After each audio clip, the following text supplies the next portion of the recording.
નમસ્કાર. આજે 17 ફેબ્રુઆરી 2019 અને આજના કરંટ અફેરમાં હું મુકેશ ડેરવાળિયા એજ્યુ સફર પરિવાર વતી આપ સર્વ મિત્રોનું હાર્દિક સ્વાગત કરું છું.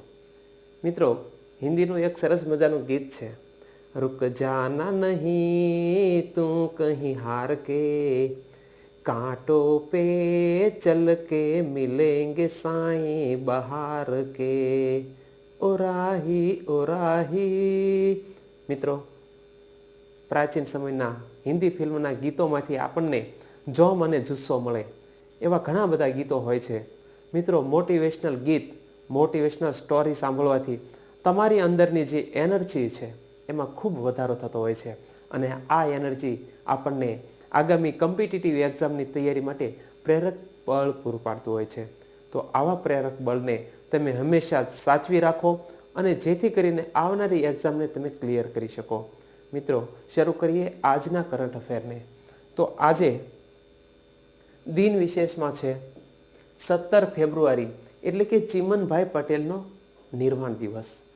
તો તેમનો જન્મ છોટા ઉદેપુર જિલ્લાના સંખેડા તાલુકાના ચિખોદરા મુકામે થયો હતો. ચિમનભાઈ પટેલ એ ગુજરાતના 5મા મુખ્યમંત્રી હતા. તેઓ 1973માં ગુજરાતના 5મા મુખ્યમંત્રી બન્યા હતા. તેમના શાસનકાળમાં ગુજરાતની જીવાદોરી સમાન સરદાર સરોવર બંધ પરિયોજના તેમણે અંગત રસ લઈને અસરકારક રીતે બાંધકામ પણ તેમનું કરાવેલ. તો અહીં બે વસ્તુ ખૂબ જ અગત્યની છે.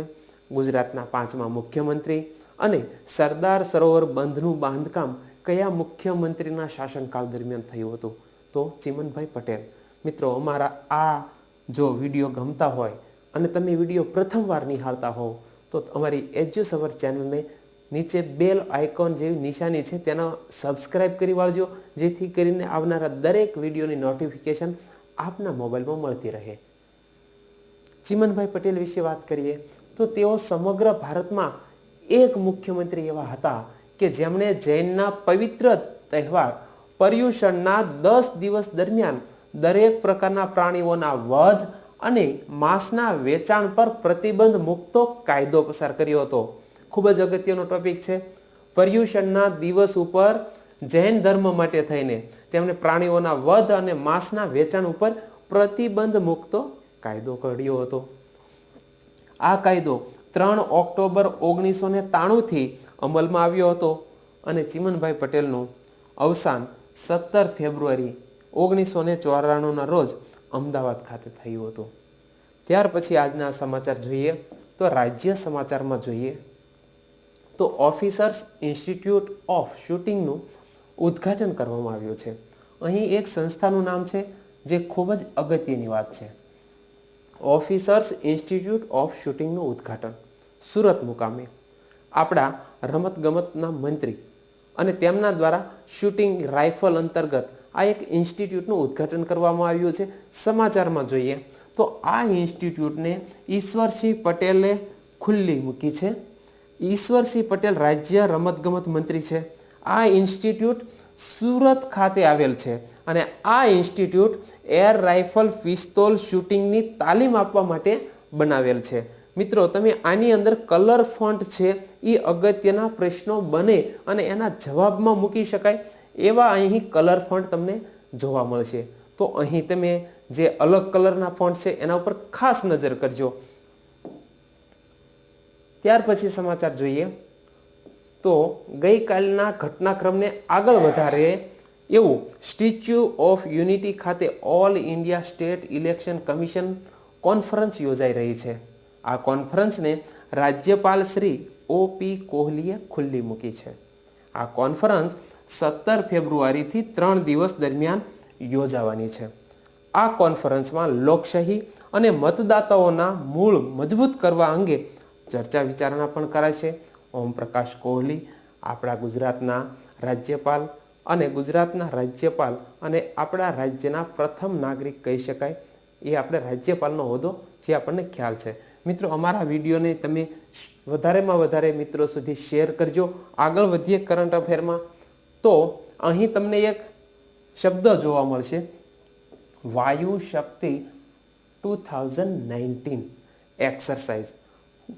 તો આ ઇમેજ ઉપરથી આપણે હવે પછી આગળના સમાચાર જોઈએ તો તાજેતરમાં જ તે વાયુ શક્તિ 2019 યુદ્ધ અભ્યાસ હાથ ધરાયો છે.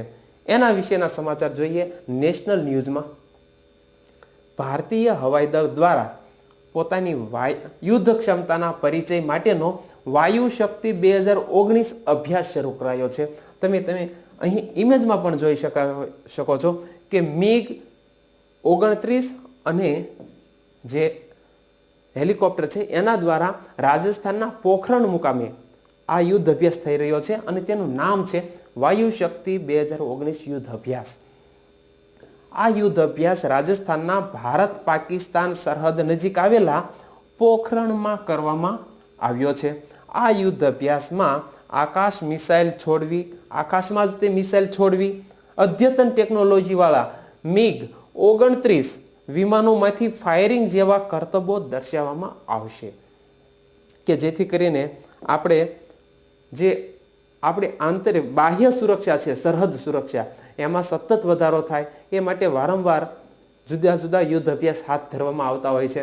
તો એ અંતર્ગત આ કવાયતમાં શત્રુ દ્વારા છોડવામાં આવેલી મિસાઇલને હવામાં આંતરીને ત્યાંના નાશ કરવાની ક્ષમતાવાળી airborne early warning and control સિસ્ટમનો પરિચય અપાશે. એનો મતલબ એવો થયો મિત્રો કે હવામાં કોઈ વિદેશી ભૂમિ ઉપરથી શસ્ત્ર ચાલ્યું આવે છે તો એની દિશા બદલી નાખવી અને ત્યાં જ તેનો ખાત્મો બોલાવી દેવો, એ પ્રકારનો આની અંદર સિસ્ટમ કાર્યરત હશે. તો એ ખાસ યાદ રાખજો કે હવામાં આંતરીને તેનો નાશ કરવાની ક્ષમતાવાળી airborne early warning and control સિસ્ટમનો પરિચય અપાશે. સંરક્ષણ પ્રવક્તા હાલમાં કોણ છે? કર્નલ સોમબીર ઘોષ. અને વાયુસેનાના ચીફ કોણ છે?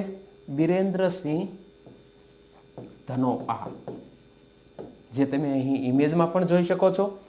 આપણા વાયુસેનાના વર્તમાન ચીફ કોણ છે? બિરેન્દ્રસિંહ ધનોઆ. ત્યાર પછીના સમાચાર જોઈએ નેશનલ ન્યૂઝમાં.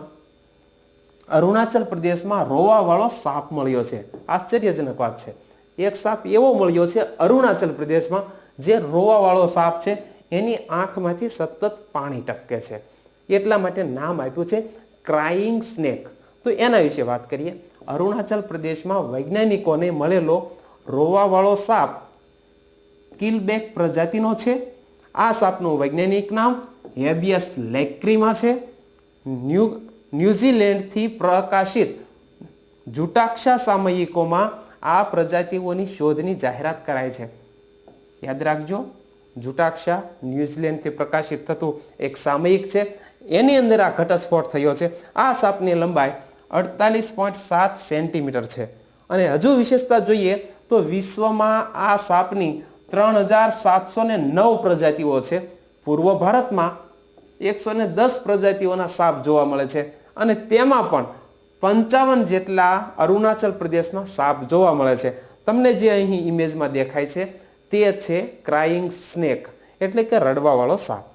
ત્યાર પછી આ ખેલ જગતના સમાચાર જોઈએ તો જે 83મી સિનિયર બેડમિન્ટન ચેમ્પિયનશિપ ચાલુ હતી તેની અંદર વિજેતા થયા છે સાયના નેહવાલ. સાયના નેહવાલને સિનિયર નેશનલ બેડમિન્ટન સ્પર્ધા જીતી લીધી છે. નેશનલ બેડમિન્ટન સ્પર્ધા ક્યાં યોજાઈ હતી? ગુવાહાટી ખાતે. સાયના નેહવાલે ફાઇનલમાં કોને હરાવી? પીવી સિંધુને. અને આ ખિતાબ પોતે જીતી લીધો છે. પુરુષોની સિંગલ્સ ફાઇનલમાં સૌરભ વર્માએ લક્ષ્ય સેનને પરાજય આપીને ત્રીજું બિરુદ જીતી લીધું છે. ત્યાર પછી આગળ જોઈએ આ જ સમાચાર અંતર્ગત કે પુરુષોની ડબલ્સની ફાઇનલમાં પ્રણવ ચોપરાએ અને ચિરાગ શેટ્ટીની જોડીએ અર્જુન MR અને શ્લોક રામચંદ્રનની જોડીને પરાજય આપીને આ ખિતાબ જીતી લીધો છે. તમે ઇમેજમાં પણ જોઈ શકો છો. પ્રણવ ચોપરા અને ચિરાગ શેટ્ટી તેમના દ્વારા આ સિનિયર જે બેડમિન્ટન ચેમ્પિયનશિપ યોજાણી તેનો ખિતાબ જીતી લીધો છે. ત્યાર પછી આગળ જોઈએ તો મહિલા ફૂટબોલમાં નેપાળને હરાવી અને મ્યાનમાર ગોલ્ડ કપ ચેમ્પિયન બન્યું છે. ફરીથી તાજેતરમાં જ તે મહિલા ફૂટબોલ નેપાળને હરાવી અને મ્યાનમાર ગોલ્ડ કપમાં ચેમ્પિયન બન્યું છે. આ ટુર્નામેન્ટની ફાઇનલ ભુવનેશ્વરમાં યોજાઈ હતી. મ્યાનમારે નેપાળને 3-1 પરાજય આપી અને ગોલ્ડ કપ મહિલા ઇન્ટરનેશનલ ફૂટબોલ ટુર્નામેન્ટનું ટાઇટલ જીતી લીધું છે. તો મિત્રો, તમે કરંટ અફેર રોજ જુઓ, કારણ કે રોજ એક પછી એક ઘટના આગળ વધતી હોય છે અને 2-3 દિવસને અંતે આ ઘટનાનું આખું જે માળખું હોય છે, આખું રૂપ છે, એ રજૂ થતું હોય છે, જેથી કરીને આપણને લિંકની કનેક્ટિવિટી કરવાની મજા આવે. તો મિત્રો, અને તમે બધા નિહાળો છો એજ્યુ સફરને, એ બદલ તમને ખૂબ ખૂબ અભિનંદન. અને આજના કરંટ અફેરને મિત્રો તમે શેર, લાઇક અને સબસ્ક્રાઇબ કરવા ન ચૂકતા. ધન્યવાદ.